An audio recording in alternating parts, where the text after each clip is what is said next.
Good morning guys. पशु परिचर भर्ती 2024 में आज का हमारा टॉपिक रहेगा गाय की नस्लें। इस टॉपिक को हम चित्र सहित संक्षिप्त व्याख्या में पढ़ेंगे, यानी कि गाय की जो भी नस्लें हैं पर्टिकुलर हम उनको चित्र सहित हम उनकी व्याख्या करेंगे।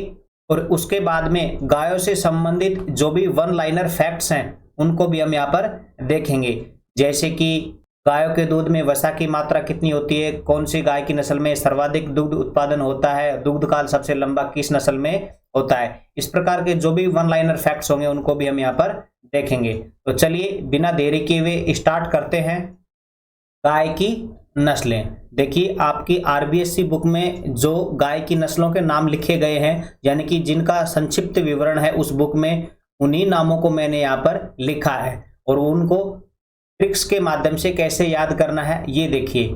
हरी गाय का सारा माल मैंने गिराया था, हरी गाय का। तो देखिए, हरी से हो जाएगा हरियाणवी, का से हो जाएगा कांकरेज, सा से हो जाएगा साहीवाल, रा से हो जाएगा राठी। उसके बाद माँ से होगा मालवी, ले से होगा लाल सिंधी, मैं से होगा मेवाती, ने से होगा नागौरी। इसके बाद में गिराया से होगा गिर, था से होगा थार पारकर। देखिए, ये जो गाय शब्द है यहाँ पर ये साइलेंट है, इससे किसी भी गाय की नस्ल का नाम स्टार्ट नहीं होता है, लेकिन इसको आपको जरूर याद रखना है ताकि आपको पता रहे कि ये जो ट्रिक है ये किसके लिए है। अन्यथा आप कंफ्यूज हो सकते हो कि ट्रिक तो आपको याद है लेकिन ये नहीं पता कि वो काम कहाँ पर आएगी। तो गाय से आपको याद रहेगा कि ये जो ट्रिक है वो गाय की नस्लों के लिए है। अब इसके बाद में देखिए, हमारे भारत देश में बहुत सारी गाय की नस्लें हैं, तो उनको उनके दुग्ध उत्पादन के आधार पर और कृषि कार्य के आधार पर बांटा गया है। तो देखिए, सबसे पहले जो है वो है हमारी दुधारू नस्लें। तो देखिए इसमें कौन कौन सी नस्लें शामिल हैं। तो देखिए, साहीवाल, लाल सिंधी, गिर, राठी और देवनी। ये आपको याद रखना है, देवनी, अभी बताऊंगा क्यों। उसके बाद में है द्विकाजी नस्लें। इन नस्लों के द्वारा दूध भी प्राप्त किया जाता है और इनके जो बैल होते हैं उनसे कृषि कार्य भी करवाए जाते हैं। तो देखिए, ये नस्लें हैं थार पारकर, कांकरेज, हरियाणा, मेवाती, नीमाड़ी, डांगी, कृष्णा वैली। इसी के साथ अंगोल, पंगानूर, देवली और गाबलाब। फिर इसके बाद में है ओनली, जिन नस्लों के द्वारा कृषि कार्य करवाया जाता है वो है हमारी भारवाही नस्लें, यानी कि इनसे सिर्फ कृषि कार्य करवाया जाता है, भार ढोने के लिए काम आती हैं। तो ये नस्लें हैं देखिए हमारी नागौरी, मालवी, अमृत महल, बच्चोर, खिल्लारी, हल्कीकर, कंगायम, खेरीगढ़, पंवार, बरगुर, रथ, कैन कथा और गंगा तीरी। ये नस्लें हैं। देखिए, ये नस्लों के नाम तो यहाँ पर बहुत ज्यादा लिखे हुए हैं, लगभग 28 से 30 के समथिंग हैं ये। तो आप इनका लोड बिल्कुल भी अपने दिमाग के ऊपर मत रखना, क्योंकि आपको इस प्रकार सिर्फ 1 से 2 बार रिवीजन करना है और उसके बाद में आपको फिर प्रैक्टिस सेट करने हैं, मॉक टेस्ट देने हैं, यानी कि बार बार आपको प्रैक्टिस करनी है मॉडल पेपर्स की। तो देखिए, उसमें आपके ये डाउट क्लियर होंगे। जैसे मैंने अभी आपको ये बताया था कि ये देवनी है, ये एक दुधारू नस्ल है गाय की। इसी के साथ में देखिए एक नस्ल इससे मिलती जुलती है और उसका नाम है देवली। और ये जो देवली नस्ल है ये है द्विकाजी नस्ल, जो देखिए यहाँ पर ये लिखी गई है देवली। तो जब आप मॉक टेस्ट दोगे, मॉडल पेपर दोगे, तो उनमें आपके डाउट क्लियर हो जाएंगे। बार बार आपके सामने, आंखों के सामने ये नाम आएंगे तो आपको ऑटोमेटिक याद हो जाएंगे कि कौन सी नस्लें किस कैटेगरी में है, दुधारू है, द्विकाजी है या फिर भारवाही नस्लें हैं। इसी प्रकार आप और भी अदर जो पशुओं की नस्लें हैं उनको पढ़ेंगे, जैसे भेड़, बकरी, ऊंट, घोड़ा, इनको। तो उनमें आपको पता चलेगा कि एक अंगोला या फिर अंगोरा है बकरी की नस्ल, और यहाँ पर एक नाम है अंगोल। तो आपको ये इस प्रकार आपके जो डाउट है, कंफ्यूजन है आपका, ये क्लियर हो जाएगा जब आप मॉक टेस्ट दोगे तब। तो अभी आप इनका लोड मत लेना, क्योंकि इन नस्लों से जो क्वेश्चन आते हैं वो सिर्फ यही क्वेश्चन आते हैं कि कौन सी नस्ल द्विकाजी है, भारवाही है या फिर दुधारू है। बल्कि जो मैक्सिमम यानी कि लगभग 95% जो क्वेश्चन आते हैं आपके, वो आते हैं सिर्फ इन्हीं नस्लों से, जो कि आपकी आरबीएससी की बुक में दे रखी हैं। चलिए अब चलते हैं हम हमारी पर्टिकुलर एक एक नस्लों पर, यानी कि सबसे पहले गाय की जो नस्ल है वो देखिए। तो वो है हमारी यहाँ पर गिर नस्ल, पहली नस्ल है ये हमारी, और इसकी हमने अभी बात की कि ये है हमारी दुधारू नस्ल। देखिए मैंने आपको गायों की नस्लें बताई और उसके बाद में मैंने इनको स्टार्ट कर दिया। मैंने यहाँ पर आपको ये नहीं बताया कि गायों के अंतर्गत जो श्वसन गति है, नाड़ी गति है, या फिर इनमें निषेचन की क्रिया है, या फिर इनमें प्रसव की क्रिया है। और ये मैंने इसलिए नहीं बताया क्योंकि इनको हम जो दूसरे हमारे प्रमुख पशु हैं जैसे कि भैंस, बकरी, भेड़, उनको साथ में रिलेट करके पढ़ेंगे, तभी वो हमारे दिमाग में लंबे समय तक याद रहेंगे। यहाँ पर सिर्फ और सिर्फ हम बात करेंगे गाय की नस्लों की और पर्टिकुलर एक एक गाय को हम यहाँ पर पढ़ेंगे। तो वापस मैं टॉपिक पर आता हूं। हमारी पहली नस्ल है गिर नस्ल, जो कि है दुधारू। तो देखिए सबसे पहले इसका उत्पत्ति स्थान, तो उत्पत्ति स्थान देखिए गुजरात के काठियावाड़ क्षेत्र का गिर जंगल, यानी कि मेन रूप से है ये गुजरात की, और गुजरात में जो इसका क्षेत्र है वो है काठियावाड़ क्षेत्र। और देखिए राजस्थान में कहाँ पाई जाती है, तो ये पाई जाती है अजमेर और भीलवाड़ा में। यदि नए जिलों के अनुसार पूछे तो यहाँ पर भीलवाड़ा के साथ साथ में हो जाएगा यहाँ पर हमारा शाहपुरा जिला, और अजमेर के कारण यहाँ पर हमारा हो जाएगा केकड़ी और ब्यावर जिला। उनको भी आपको याद रखना है। अब देखिए इसके अन्य नाम या फिर हम कह सकते हैं उपनाम। तो काठियावाड़ क्षेत्र में पाई जाने के कारण इसे काठियावाड़ी कहा जाता है, डेक्कन या फिर डक्कन। इसके अलावा जो गिर नस्ल है इसको 1980 में ब्राजील में भेजा गया था। तो ब्राजील में जो गिर नस्ल है इसको कहा जाता है बाहेमान। अब इसके बाद में रेंडा और अजमेर में होने के कारण अजमेरी, ये इसके उपनाम हो गए।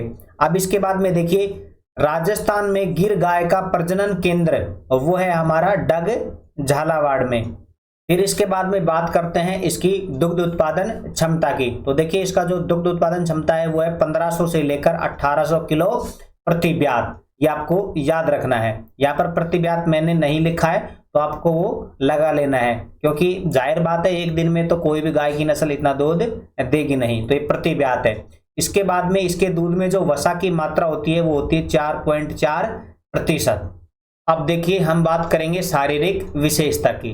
तो देखिए रंग लाल सफेद जिस पर काले कत्थई व सफेद धब्बे होते हैं। तो देखिए ये रहा लाल और ये रहा हमारा जैसे सफेद रंग, और इसके ऊपर देखिए जैसे लाल है इसके ऊपर तो ये रहे सफेद धब्बे, और जो सफेद है उसके ऊपर ये रहे हमारे लाल कत्थई धब्बे, जिनको काले कत्थई भी बोल सकते हैं, काले कत्थई या फिर लाल कत्थई धब्बे। इसके अलावा जो इसकी यूनिक विशेषता है, ये तो इसकी एक नॉर्मल विशेषता हो गई। इसके बाद में देखिए इसकी यूनिक विशेषता जिसका डायरेक्ट क्वेश्चन आता है। तो देखिए इसके घुमावदार कान होते हैं, यानी कि पेड़ के पत्तों की तरह लटके हुए कान होते हैं। ये डायरेक्ट क्वेश्चन एग्जाम में आता है क्योंकि ये इसकी एक यूनिक विशेषता है शारीरिक। देखिए जैसा कि आपको ऊपर चित्र में दिखाया गया है, ये इसका कान है, तो आप इसके कान को गौर से देखिए। एक पेड़ का जो बड़ा पत्ता होता है ना, उसकी तरह है ये। तो पेड़ के पत्तों की तरह लटके हुए इसके कान होते हैं। देखिए जब भी आपको शारीरिक संरचना के आधार पर किसी पशु की नस्ल का चयन करना होगा तो उसमें आपको कम से कम 2 कथन दिए हुए होंगे।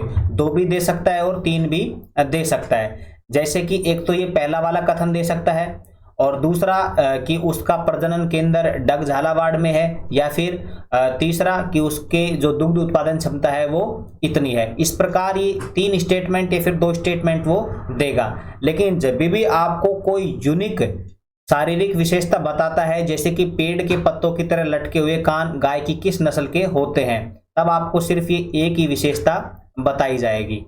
तो आपको जो यूनिक विशेषता है उनको मेन रूप से याद करना है, जैसे कि ये है इसमें सेकंड वाली। और जो इस प्रकार की विशेषताएं हैं कि शरीर का रंग ऐसा है, इस प्रकार के धब्बे हैं, एन सुवेक्षित है, थनों के ऊपर दुग्ध सिराएं स्पष्ट रूप से दिखाई देती हैं, नहीं दिखाई देती हैं, तो इनको आपको नॉर्मली रूप से बस सिर्फ समझना है, माइंड में थोड़ा याद रखना है कभी आ जाए तो, क्योंकि इसमें 2-3 कथन होंगे तो उसके आधार पर आप आसानी से बता सकते हो उस पशु का नाम। चलिए अब चलते हैं हम हमारी दूसरी नस्ल पर, और देखिए उसका नाम है राठी। ये भी हमारी एक दुधारू नस्ल है। तो देखिए सबसे पहले देखते हैं इसका मूल उत्पत्ति स्थान। तो देखिए ये मूल रूप से पश्चिमी राजस्थान की है। देखिए मैं आपको यहाँ पर लिख देता हूँ कि राजस्थान की जो गाय हैं उनमें से 2 हैं वो मूल राजस्थान की हैं। तो एक तो है हमारी राठी और दूसरी है हमारी नागौरी।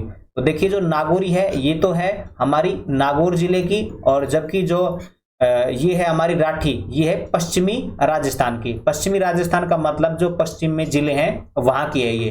तो वो जिले हमारे गंगानगर, बीकानेर, जैसलमेर, इन जिलों में ये पाई जाती है। इसके साथ में आप यहाँ पर जोधपुर, फलोदी ये भी लिख सकते हो। चलिए इसके बाद में देखते हैं इसका प्रजनन केंद्र। तो देखिए इसका जो प्रजनन केंद्र है वो है नौहर, हनुमानगढ़ के अंदर। अब देखिए इसके उपनाम या फिर अन्य नाम। तो देखिए राजस्थान की कामधेनु के नाम से इस राठी गाय को जाना जाता है, और दूसरे शब्दों में इसे कहा जाता है गरीब की गाय। देखिए नॉर्मल आपसे क्वेश्चन पूछा जाए कि गरीब की गाय किसे कहा जाता है, तो वो कहा जाता है बकरी को। और इस क्वेश्चन में आपके जो ऑप्शंस होंगे वो इस प्रकार होंगे कि गरीब की गाय कहा जाता है, तो वहां पर ऑप्शंस होंगे गाय, भैंस, भेड़, बकरी। तो आपको बकरी सेलेक्ट करना है। लेकिन आपको बोले कि गाय की किस नस्ल को गरीब की गाय कहा जाता है, तो वहां पर आपको सिर्फ गाय की नस्लों के नाम दिए हुए होंगे, जैसे कि राठी, साहिवाल, गिर, थार पारकर, ये नाम दिए हुए होंगे। तो आपको फिर वहां पर राठी सेलेक्ट करना है। इसके बाद में देखिए इसकी जो दुग्ध उत्पादन क्षमता है वो है 1200 से लेकर 1500 लीटर प्रति ब्यात, और उसके अंतर्गत जो वसा पाई जाती है वो पाई जाती है 4 से 4.5%। अब देखिए इसके बाद में जो IARI है न्यू दिल्ली में, उसके अकॉर्डिंग जो राठी है ये एक त्रिकाजी नस्ल है, यानी कि इसको 3 नस्लों के संकरण से विकसित किया गया है, और वो नस्लें हैं साहिवाल, थार पारकर और लाल सिंधी। जबकि हमारी राजस्थान हिंदी ग्रंथ अकादमी की एक पुस्तक है, उसके अनुसार जो राठी गाय है ये एक द्विसंकरणीय नस्ल है, यानी कि सिर्फ 2 नस्लों के संकरण से ही इसको विकसित किया गया है, और वो है थार पारकर और साहिवाल। अब हम देखते हैं इसकी शारीरिक विशेषता। रंग हल्का सफेद, हल्का लाल के रंग जैसा काले या लाल धब्बेदार होता है। तो देखिए हमने अभी एक जो पिछली नस्ल थी उसमें बात की थी कि उसके ऊपर तो होते हैं सफेद धब्बे, जिसके ऊपर सफेद धब्बे होते हैं, ये शब्द आपको पकड़ने हैं इस प्रकार। सफेद धब्बे तो वो हो जाएगी हमारी गिर गाय, और जबकि जो हमारी लाल धब्बेदार गाय है वो हो जाएगी हमारी राठी। आपको इस प्रकार याद रखना है। देखिए मैं आपको पीछे लेके चलता हूं एक बार, तो वो देखिए ये लिखा सफेद धब्बे होते हैं, और जबकि इसमें लिखा हुआ है लाल धब्बेदार होता है इनका रंग। इसके बाद में देखिए इसके सींग छोटे मोटे, गलकंबल लटकता हुआ बड़ा व पूंछ लंबी होती है। ये देखिए इस प्रकार को आपको 2 स्टेटमेंट दिए जाएंगे, फिर नस्लों का नाम आपको बताना है। तो देखिए इसके सींग छोटे आपको तो दिखाई भी नहीं दे रहे होंगे और मोटे हैं, गलकंबल लटकता हुआ, ये देखिए इसका गलकंबल लटक रहा है, और इसकी पूंछ लंबी होती है। ये देखिए इसके पैर के पीछे यहाँ पर ये जमीन को छू भी रही है लगभग। तो ये इस प्रकार इनकी शारीरिक विशेषताएं होती हैं, और उन्हीं के आधार पर इनको पहचानना होता है। वैसे इसकी कोई यूनिक शारीरिक विशेषता नहीं है, जैसे कि गिर गाय में थी कि इसके जो कान है वो पत्तों की तरह लटके हुए होते हैं, वो इसमें नहीं है। अब चलिए चलते हैं हम हमारे नेक्स्ट नस्ल पर, जो कि है साहिवाल। तो देखिए सबसे पहले साहिवाल जो नस्ल है इसका उत्पत्ति स्थान, तो देखिए ये है पाकिस्तान का मोंटगोमरी जिला। देखिए साहिवाल हमारी एक भारतीय नस्ल की गाय है, यानी कि हम कह सकते हैं कि एक देशी नस्ल की गाय है। लेकिन आपको कंफ्यूज कर रहा होगा ये इसका उत्पत्ति स्थान कि ये पाकिस्तान की है तो ये देशी गाय कैसे हुई। तो देखिए मैं आपको एक स्पष्ट कर देता हूं। हमारे भारत देश में एक संस्था है, उसका नाम है NBAGR, इसकी फुल फॉर्म हो जाएगी national bureau of animal genetic resources. और ये क्या काम करती है कि जो भी पशु होते हैं उनको मान्यता प्रदान करती है, यानी कि मान्यता देती है। जब ये पशुओं को मान्यता दे देती है तो जो पशु चाहे वो किसी भी कंट्री से हो, यानी कि भारत के अलावा, वो फिर हमारी यहाँ पर देशी पशु बन जाता है। वही सेम जैसे कि नागरिकता दी जाती है, जैसे कि कोई इंग्लैंड का इंसान है और उसे हम यदि भारत की नागरिकता दे देते हैं तो हम हमारे भारत का नागरिक हो जाता है, तो यानी कि वो फिर स्वदेशी इंसान कहलाता है। उसी प्रकार ये पशु भी इनको मान्यता मिलने के बाद में देशी पशु कहलाते हैं। इसी प्रकार बकरी की एक नस्ल है और उसका नाम है बीटल। यहाँ पर लिख देता हूँ बीटल। ये बीटल भी एक विदेशी नस्ल है, लेकिन इसको भी मान्यता मिली हुई है, तो ये भी हमारी एक देसी बकरी की नस्ल है। जबकि यदि पूछा जाए कि इसका मूल उत्पत्ति स्थान है तो वो हमारा विदेशी ही है। सेम वही इंसान वाला केस, जैसे कि हमने अभी बताया था कि इंग्लैंड वाले इंसान से पूछेंगे कि आप मूल रूप से कहाँ से हैं तो बताएगा इंग्लैंड, और जबकि हम पूछेंगे कि आप क्या स्वदेशी हैं तो वो अपना जो सिटीजनशिप है उसके पास उसको दिखाकर वो बता सकता है कि मैं स्वदेशी भी हूँ। तो ये है इसका चक्कर। चलिए अब हम आते हैं हमारे वापिस टॉपिक पर। तो देखिए राजस्थान में कहाँ पाई जाएगी, तो देखिए गंगानगर, हनुमानगढ़ और अनूपगढ़, इन जिलों में, क्योंकि ये जिले हैं जो कि पाकिस्तान की सीमा से लगते हैं। इसके बाद में देखिए इसकी दुग्ध उत्पादन क्षमता, तो दुग्ध उत्पादन क्षमता हो जाएगी इसकी 1800 से लेकर 2500 लीटर, और ये देखिए देसी नस्लों में सर्वाधिक है, विदेशी नस्लों में नहीं, देसी नस्लों में, आपको ये शब्द पर जोर देना है, देसी नस्लों में सर्वाधिक है। आगे एक नस्ल आएगी उसका जो दुग्ध है वो विदेशी नस्लों में यानी कि सभी गायों की नस्लों में सर्वाधिक है, उसको हम आगे देखेंगे। इसके बाद में देखिए सबसे अधिक मीठा दूध, सभी गायों में सर्वाधिक लैक्टोज, यानी कि सबसे अधिक मीठा दूध इसी नस्ल का होता है, और इसके अंतर्गत जो लैक्टोज की मात्रा होती है वो होती है लगभग 5% सभी गायों में। सभी गायों का मतलब हो गया यहाँ पर चाहे देशी हो चाहे विदेशी हो, सबसे अधिक मीठा दूध इसी गाय की नस्ल का होता है। इसके बाद में देखिए वसा, वसा भी इसके अंतर्गत 4.5 से लेकर 6% तक होती है, यानी कि सभी गायों में सर्वाधिक, चाहे देशी हो चाहे विदेशी, वो भी सबसे अधिक। इसके बाद देखिए भारत में यह नस्ल डेयरी हेतु सर्वोत्तम है, और बिल्कुल है ये बात कि डेयरी हेतु सर्वोत्तम है, और इसके रीजन भी हमने बता दिए कि सबसे अधिक इसका दुग्ध उत्पादन होता है देसी नस्लों में, सबसे अधिक मीठा दूध भी इसी नस्ल का है, और वसा की मात्रा भी सबसे अधिक, चाहे विदेशी ही क्यों ना हो और चाहे देशी में भी सबसे अधिक इसी में होती है। तो जो भारत की जो डेयरी काऊ के नाम से जानी जाती है वो ये हमारी साहिवाल ही है। इसके बाद में देखिए इस नस्ल की त्वचा ढीली होती है, इस कारण इसे लोला कहा जाता है, ढीली त्वचा के कारण लोला, ये क्वेश्चन डायरेक्ट आता है। इसके बाद देखिए इसका उपनाम लंबी बार, तेली और मूलतानी, ये इसके उपनाम है, लोला, लंबी बार, तेली और मूलतानी। इसके बाद देखिए शरीर का रंग हल्का लाल व कत्थई होता है और आंखों के चारों ओर श्वेत घेरा पाया जाता है। देखिए यहां से इसकी ये एक यूनिक विशेषता है, आंखों के चारों ओर श्वेत घेरा पाया जाता है। देखिए ये रही इसकी आंख, और आप इसको गौर से देखना, जो इसकी आंख डार्क नजर आ रही है उसके बाहर है वो सफेद घेरा, तो ये इसकी यूनिक विशेषता है। ये क्वेश्चन डायरेक्ट भी आ सकता है और कथन के साथ भी आ सकता है।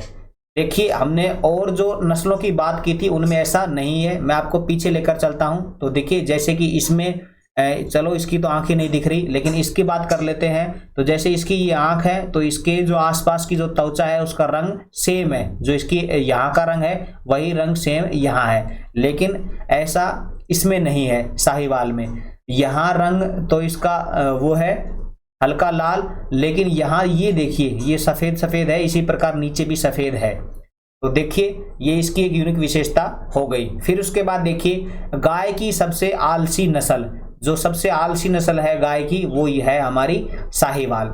ये आपको आसानी से याद हो जाएगा क्योंकि देखिए त्वचा ढीली होती है, और ढीली त्वचा होती है आलसी जीव जंतुओं की। तो देखिए ढीली त्वचा भी साहिवाल की, तो सबसे आलसी नस्ल भी साहिवाल, और इसी के कारण इसे कहा जाता है ढीली त्वचा कारण लोला, लंबी बार, तेली और मूलतानी।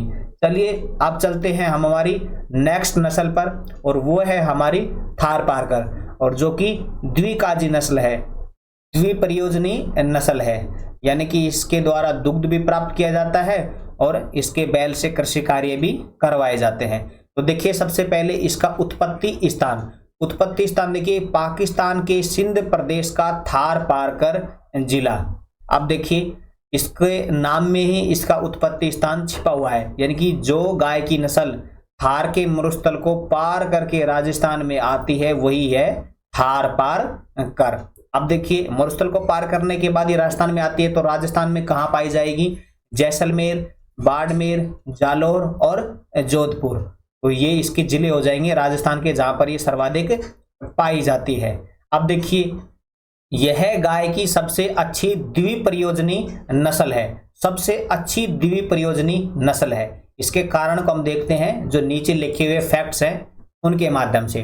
तो देखिए इसका जो दुग्ध उत्पादन है वो है 1600 से लेकर 2000 लीटर प्रति ब्यात, और उसमें जो वसा की मात्रा पाई जाती है वो पाई जाती है 4.5 से लेकर 5%। देखिए वैसे तो सबसे अधिक जो दुग्ध पाया जाता है वो दुधारू नस्ल की गाय में पाया जाता है, लेकिन फिर भी इसकी जो दुग्ध उत्पादन क्षमता है वो लगभग दुधारू नस्ल के बराबर है। हम कंपैरिजन करते हैं पीछे चलकर।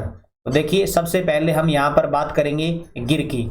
तो देखिए इसमें है 1500 से लेकर 1800 किलो, फिर उसके बाद में है राठी 1200 से लेकर 1500।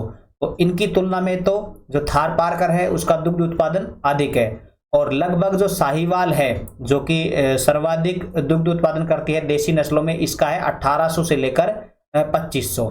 तो लगभग इससे थोड़ा ही कम है इस नस्ल का, 1600 से लेकर 2000 तक। तो देखिए इसकी दुग्ध उत्पादन क्षमता भी अधिक है द्विप्रयोजनी नस्ल होने के बावजूद। तो ये सबसे अच्छी द्विप्रयोजनी नस्ल है, और साथ में जो इसका दूध है उसमें जो वसा पाई जाती है वो पाई जाती है 4.5 से लेकर 5%। देखिए आमतौर पर जो दुधारू पशु होते हैं उनके अंतर्गत जो दुग्ध की मात्रा पाई जाती है वो पाई जाती है लगभग 2000 किलोग्राम।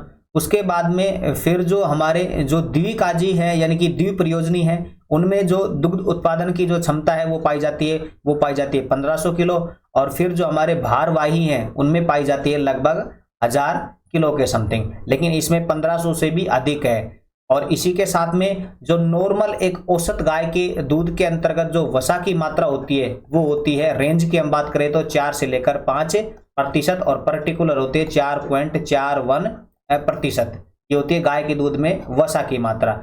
लेकिन इसमें देखिए 4.5 से लेकर 5% फैट है, यानी कि फैट भी उचित मात्रा में है और दुग्ध उत्पादन भी उचित मात्रा में है। तो ये सबसे अच्छी द्विप्रयोजनी नस्ल है। ये डायरेक्ट क्वेश्चन आता है, बस आपको यह हटा देना है, इसके बाद में आपको क्वेश्चन लिख देना है कि गाय की सबसे अच्छी द्विप्रयोजनी नस्ल है, और फिर ऑप्शंस में आपको गायों की नस्लों के नाम लिखे मिलेंगे।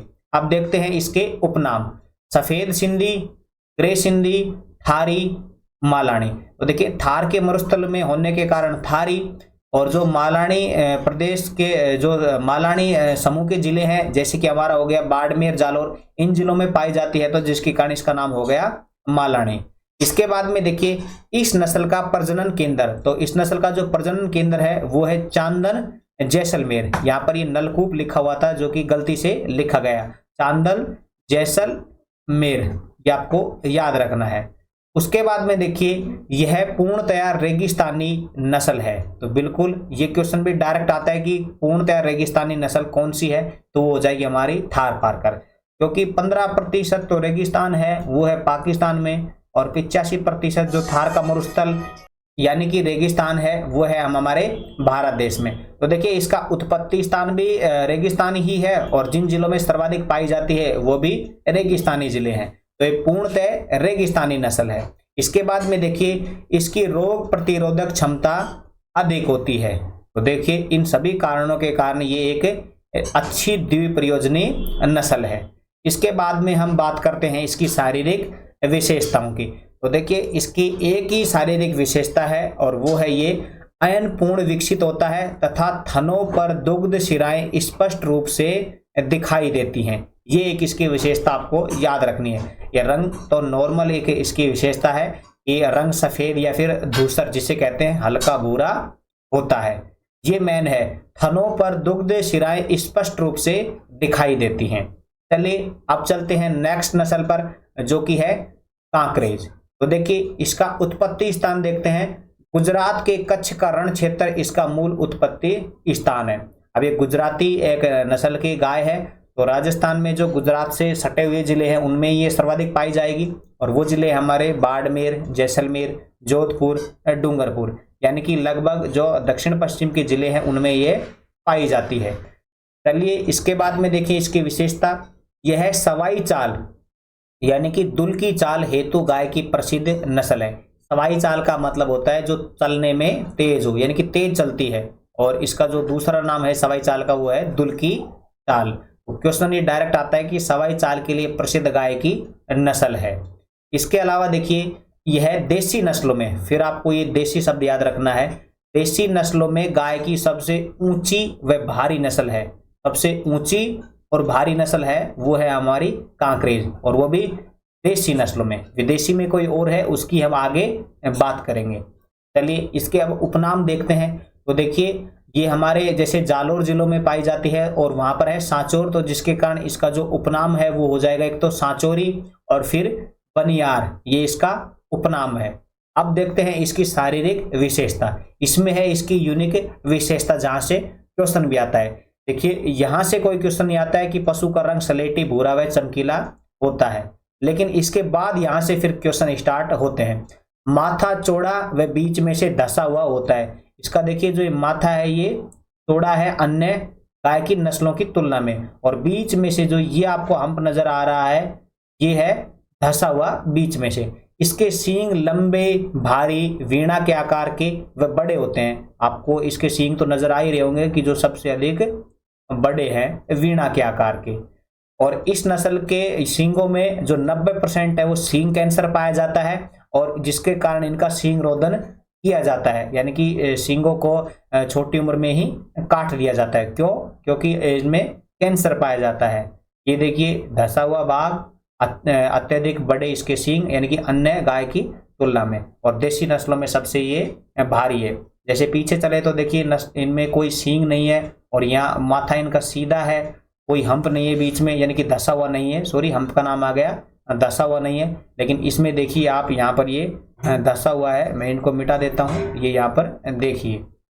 चलिए अब चलते हैं नेक्स्ट नस्ल पर। उस नस्ल का नाम है मेवाती। तो देखिए इसका उत्पत्ति स्थान हरियाणा व राजस्थान का मेवात क्षेत्र। देखिए वैसे मेवात क्षेत्र है वो 3 राज्यों का क्षेत्र है, जिसमें से हमारा हो जाएगा हरियाणा, राजस्थान और तीसरा है यूपी। लेकिन जो मेवाती नस्ल की ये जो गाय है ये मूल रूप से हरियाणा और राजस्थान जिले का जो मेवात क्षेत्र है वहीं की ये नस्ल है। तो ये उन्हीं जिलों में पाई जाएगी जो राजस्थान में मेवात क्षेत्र के जिले हैं, और वो है हमारे अलवर और भरतपुर। और प्रेजेंट टाइम की बात करें तो अब हो जाएगा हमारा डीग, कोटपुतली, बहरोड, इसी के साथ में हो जाएगा हमारा खैरतल, तिजारा, ये जिले भी अब हो जाएंगे। अब देखिए इसका उपनाम है इसका कौनसी या फिर कोसी, ये इसका उपनाम है। अब देखिए यह गाय की शक्तिशाली नस्ल है, पावरफुल नस्ल है ये। अब देखिए ये शक्तिशाली है तो इसका उपयोग किया जाता है, इसकी ताकत का वो कहाँ किया जाता है। तो देखिए यह शांत स्वभाव की होती है, इसलिए इसके नर पशु को गहरी जुताई हेतु काम में लेते हैं। देखिए शांत स्वभाव होता है और उसके साथ में ये शक्तिशाली भी है, तो जिसके कारण जो नर पशु होता है यानी कि बैल होता है उसे गहरी जुताई हेतु काम में लिया जाता है। अब इसके बाद में देखिए मेवाती गाय का प्रजनन फार्म या प्रजनन केंद्र है वो है हमारा अलवर में। आप देखते हैं इसकी शारीरिक विशेषता।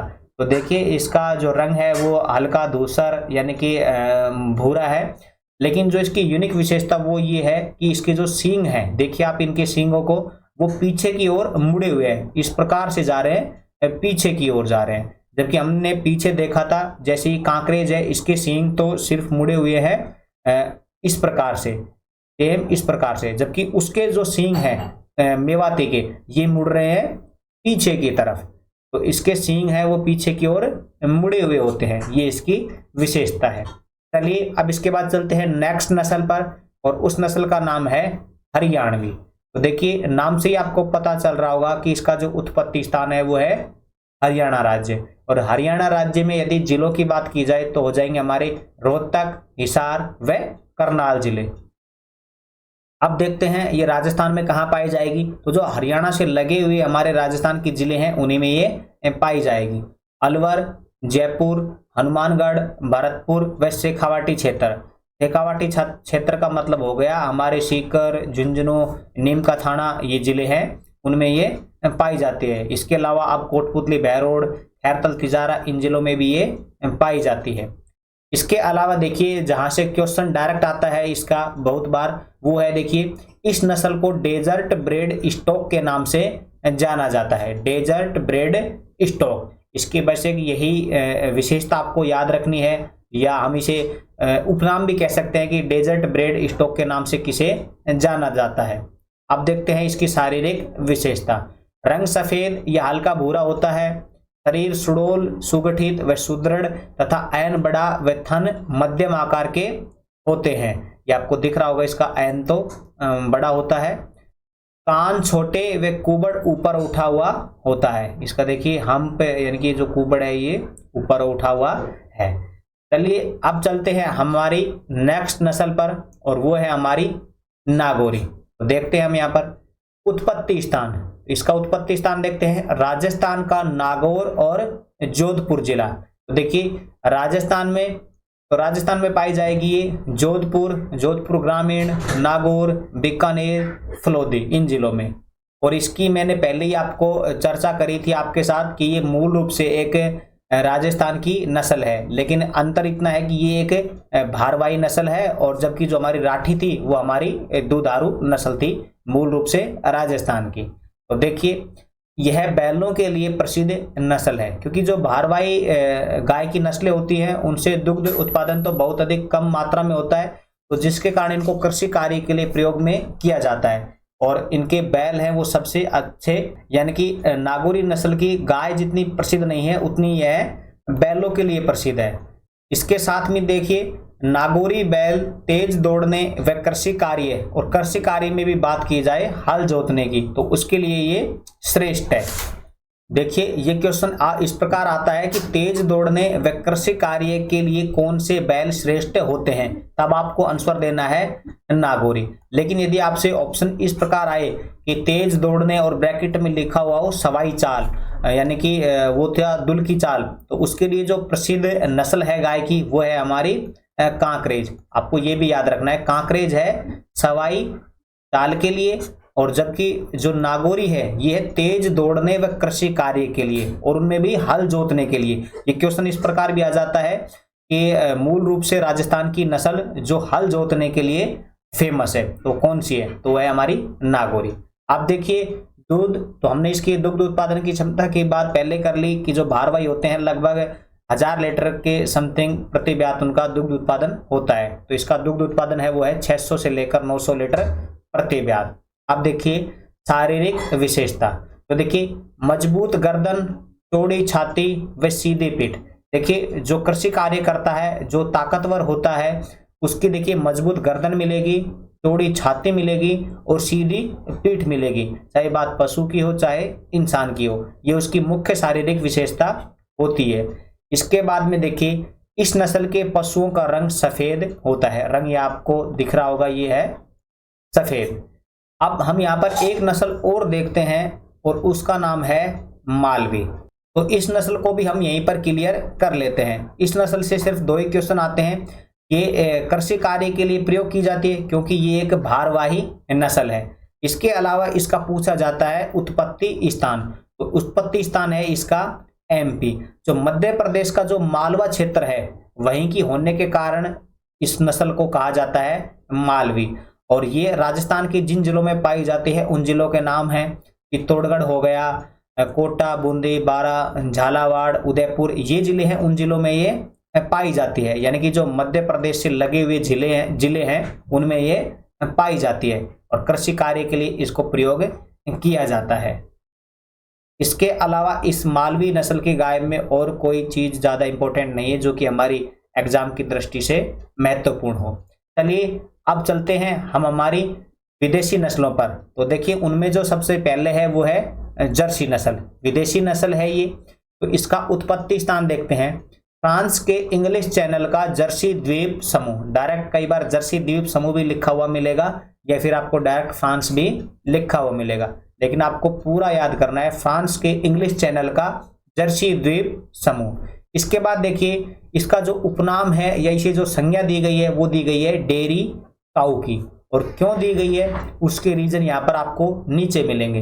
देखिए इसकी जो दुग्ध उत्पादन क्षमता है वो है 4000 से लेकर 4200 लीटर प्रति ब्यात तक। और इसी के अलावा इसका जो दुग्ध काल है ये होता है सबसे लंबा, जो टाइम पीरियड है दूध देने का वो सबसे लंबा है। इसी के बाद में फिर है फैट। तो फैट है 4.5 से लेकर 5%, विदेशी नस्लों में सर्वाधिक। तो देखिए 3 रीजन तो हो गए यहाँ पर, ये मैं इनको आपको समझाता हूँ। दुग्ध काल सबसे लंबा, चाहे देशी नस्ल हो विदेशी नस्ल हो, सबसे जो लंबा टाइम पीरियड है वो है इसी नस्ल का। इसके साथ में यहाँ पर ये लिखा हुआ है वसा 4.5 से लेकर 5%, और इसके आगे है विदेशी नस्लों में सर्वाधिक। देखिए हमने अभी एक नस्ल पढ़ी थी साहीवाल, तो देखिए साहीवाल जो नस्ल है गाय की, उसके दूध में जो वसा होती है वो सबसे अधिक होती है, और वो होती है 4.5 से लेकर 6%, चाहे देशी हो चाहे विदेशी हो। तो जो वसा है वो होती है साहीवाल के दूध में सर्वाधिक। लेकिन यदि सिर्फ विदेशी नस्लों की बात करेंगे तो हो जाएगी हमारी जर्सी। ये डाउट क्लियर करेंगे हम हमारे आगे जो आएंगे वन लाइनर फैक्ट्स वहां पर। इसी के अलावा इसे डेयरी काऊ कहा जाता है, क्यों, वो देखिए नीचे रीजन है। सर्वाधिक गर्मी सहन करने की क्षमता इसी नस्ल में होती है। इसके अलावा इस नस्ल की बछिया 2 वर्ष में प्रजनन हेतु तैयार हो जाती है। फिर इसकी आयु अधिक होती है तथा क्रॉस ब्रीडिंग के लिए सर्वाधिक उपयोग में ली जाने वाली नस्ल है। ये डायरेक्ट यहाँ पर क्वेश्चन भी है कि भारत में क्रॉस ब्रीडिंग के लिए सर्वाधिक उपयोग में ली जाने वाली नस्ल है, तो उसका राइट आंसर है जर्सी। ये इस प्रकार ही क्वेश्चन बनते हैं एग्जाम में। अब देखिए शारीरिक विशेषता, तो शारीरिक विशेषताओं में देखिए आपको ये दिख ही रही होगी कि लंबा शरीर होता है इसका, कुबड़ रहित, कोई हम्प नहीं होता इसके शरीर में। चेहरा चौड़ा कम लंबाई का, ये कम लंबाई का चेहरा होता है इसका। सींग छोटे, आयन बड़ा और पूर्ण विकसित होता है। सींग तो आपको नजर नहीं आ रहे होंगे, यानी कि छोटे सींग होते हैं, आयन बड़ा और पूर्ण विकसित होता है। लेकिन देखिए आपको यहाँ पर इसकी शारीरिक विशेषताओं में बस यही याद रखना है कि लंबा शरीर होता है, वो भी कुबड़ रहित, और चेहरा इसका छोटा होता है। इसके अलावा आपको सिर्फ ये फैक्ट्स याद रखने हैं, वो भी डाउट क्लियर करके कि दुग्ध काल सबसे लंबा किसमें, विदेशी नस्लों में वसा की मात्रा किसमें, इस प्रकार से आपको याद करने हैं और यहीं से आपका क्वेश्चन आ जाएगा। अब चलते हैं नेक्स्ट नस्ल पर, वो है हमारी होल्स्टीन फ्रीजियन। तो देखिए इसका उत्पत्ति स्थान है हॉलैंड यानी नीदरलैंड। आप देखिए सभी गायों में सबसे ऊंची व भारी नस्ल है। देखिए हमने देशी नस्लों में पढ़ी थी, वो तो थी हमारी कांकरेज, जिसके सींग भी बहुत अधिक भारी थे। तो देशी नस्लों में जो सबसे अधिक भारी है वो है कांकरेज, और विदेशी या ऑल ओवर की हम बात करें तो वो जाएगी हम हमारी होल्स्टीन फ्रीजियन। इसका आपको ये फोटो में दिख भी रही होगी, सबसे भारी है। देखिए इसकी दुग्ध उत्पादन क्षमता, तो देखिए 5000 से लेकर 6500 लीटर प्रति ब्यात होती है, यानी कि सभी गायों में सर्वाधिक, चाहे देशी हो चाहे विदेशी हो, सबसे अधिक जो दुग्ध उत्पादन करती है वो यही गाय है, होल्स्टीन फ्रीजियन HF। इसके अलावा देशी में हमने बात की थी कि वो करती है साहीवाल, और जबकि देशी और विदेशी दोनों को मिलाकर बात की जाए तो आएगा होल्स्टीन फ्रीजियन। इसमें जो वसा होती है वो होती है 3.5 से 4%, यानी कि न्यूनतम ये होती है। न्यूनतम मैं यहाँ पर लिखना भूल गया, लेकिन आपको याद रखनी है न्यूनतम वसा होती है होल्स्टीन फ्रीजियन के दूध में। इसके बाद हम बात करेंगे शारीरिक विशेषता की। शरीर का रंग काला सफेद धब्बे युक्त होता है। देखिए काला भी रंग होता है, सफेद धब्बे, या फिर सफेद रंग और काले धब्बे, ये इसकी मुख्य शारीरिक पहचान है। चलिए अब चलते हैं अन्य नस्लों पर। तो देखिए गाय की अन्य नस्लें, तो देखिए ये कुछ विदेशी नस्लें हैं, बस इनको आपको इनका उत्पत्ति स्थान याद रखना है, और कुछ अगर इनकी खास बात है तो वो याद रखनी है। तो देखिए ब्राउन स्विस, तो देखिए ब्राउन स्विस का जो उत्पत्ति स्थान है वो है स्विट्जरलैंड, क्योंकि कई बार डायरेक्ट एग्जाम में क्वेश्चन आता है कि रेड डेन जो गाय की नस्ल है का उत्पत्ति स्थान है, इस प्रकार के क्वेश्चन आते हैं। या आपको इनके नाम याद रखने हैं, क्योंकि कई बार क्वेश्चन में आता है निम्न में से गाय की कौन सी नस्ल विदेशी है, तो आपको यदि ये नाम देखे हुए होंगे, सुने हुए होंगे, तो आप उस क्वेश्चन को कर सकते हो। तो देखिए उसके बाद में है आयरशायर, तो इसका उत्पत्ति स्थान है वो है स्कॉटलैंड। इसकी एक खास बात है कि विश्व की सबसे सुंदर गाय की जो नस्ल है वो है आयरशायर, और ये है स्कॉटलैंड की। इसके बाद में देखिए रेड डेन, इसका उत्पत्ति स्थान है डेनमार्क। डेन से डेनमार्क आपको याद करना है, और शायर से आपको करना है स्कॉटलैंड, और स्विस से करना है स्विट्जरलैंड। आप जैसे ही इनको एक दो बार रिवीजन करेंगे तो आप ऑटोमेटिक आप सेल्फ ही ट्रिक बना लोगे, जो कि आपके लिए अधिक लंबे समय तक याद रहेंगी। किसी दूसरे की बनाई हुई ट्रिक ज्यादा लंबे समय तक याद नहीं रहती है। तो देखिए जो रेड डेन है इसकी विशेषताएं देखिए, यह होल्स्टीन फ्रीजियन से समानता रखती है, यानी कि होल्स्टीन फ्रीजियन के जैसी ही दिखती है, उसके जितना ही लगभग उससे थोड़ा सा कम है, यानी कि 5500 लीटर के समथिंग ये दुग्ध उत्पादन करती है, यानी कि लगभग हर चीज में ये होल्स्टीन फ्रीजियन के समान समानता रखती है। ये इसकी एक मुख्य बात आपको याद रखनी है। इसके बाद जो क्वेश्चन आता है गाय की संकरित नस्लों से, कि गाय की कौन सी नस्ल संकरित नस्ल है या फिर किन नस्लों के संकरण से उसको विकसित किया गया है। तो देखिए सबसे पहले कर्ण स्विस, तो देखिए ब्राउन स्विस और साहिवाल, इनके संकरण से इसको विकसित किया गया है। मैंने अभी कहा कि ट्रिक आप अपने आप बनाना, कि आपको याद करना है, एक दो बार आप रिवीजन करोगे तो ऑटोमेटिक आपको ये ध्यान में हो जाएंगी कि मैं इसको इस प्रकार याद करूंगा। एक तो स्विस से हो जाएगा ब्राउन स्विस, और फिर इसी से स्विस से होएगा साहिवाल।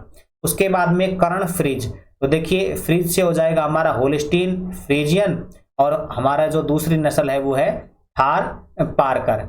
उसके बाद में देखिए सुजाता, तो सुजाता में देखिए जर्सी और साहिवाल, इन दोनों के संकरण से विकसित है ये सुजाता नस्ल। फिर है हमारी फ्रिजवाल, तो फ्रिजवाल है वो है हमारी साहिवाल और होल्स्टीन फ्रीजियन के संकरण से विकसित। और फिर है हमारी ब्राउन सिंधी, तो ब्राउन सिंधी हमारी ब्राउन स्विस और लाल सिंधी। तो इस प्रकार ये संकरित नस्लें हो गई।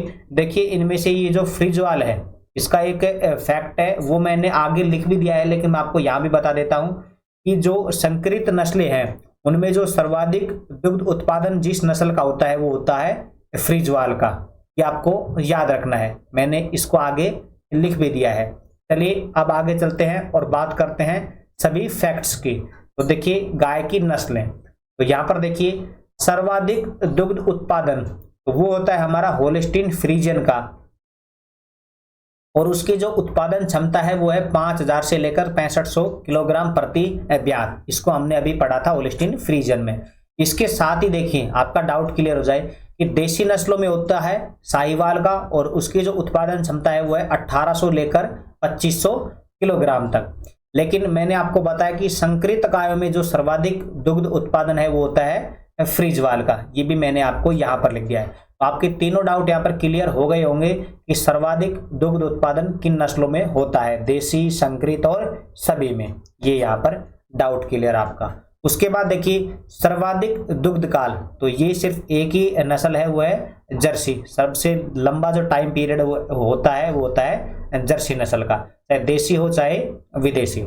उसके बाद में देखिए सर्वाधिक वसा, चाहे देसी हो चाहे विदेशी, वो होती है साहिवाल, और उसके अंतर्गत जो वसा की मात्रा है वो है 4.5 से लेकर 6%। अब हम बात करेंगे, वैसे साहिवाल देसी नस्ल है, तो अब हम बात करेंगे विदेशी नस्ल की।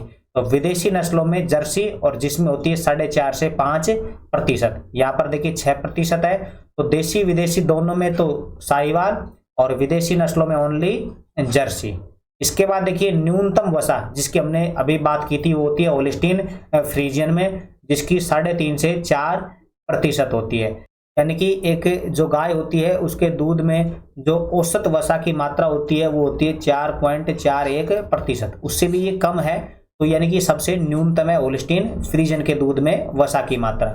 इसके बाद देखिए सर्वाधिक लैक्टोज, तो सर्वाधिक लैक्टोज होता है साहिवाल में, यानी कि सबसे मीठा दूध, चाहे देसी हो चाहे विदेशी नस्ल हो, और लगभग 5% ये लैक्टोज पाया जाता है।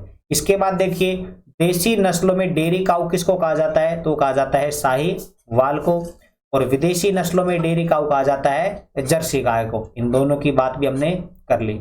उसके बाद में देखिए सबसे भारी एवं सबसे ऊंची नस्ल, तो ये देखिए होल्स्टीन फ्रीजियन हो जाएगा। और आगे चलते हैं, ये हमारी चाहे देसी हो चाहे विदेशी हो, और आगे हम बात करेंगे, वो बात करेंगे देसी नस्लों में जो सबसे भारी नस्ल है वो है कांकरेज।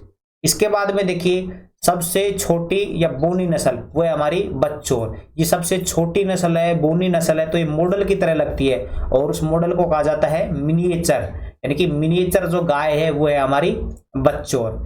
इसके बाद में देखिए सबसे सुंदर गाय की जो नस्ल है वो है आयर शायर। इसके बाद में देखिए चेहरे के भाव से चतुर व होशियार दिखाई देने वाली जो गाय की नस्ल है वो है हमारी लाल सिंधी।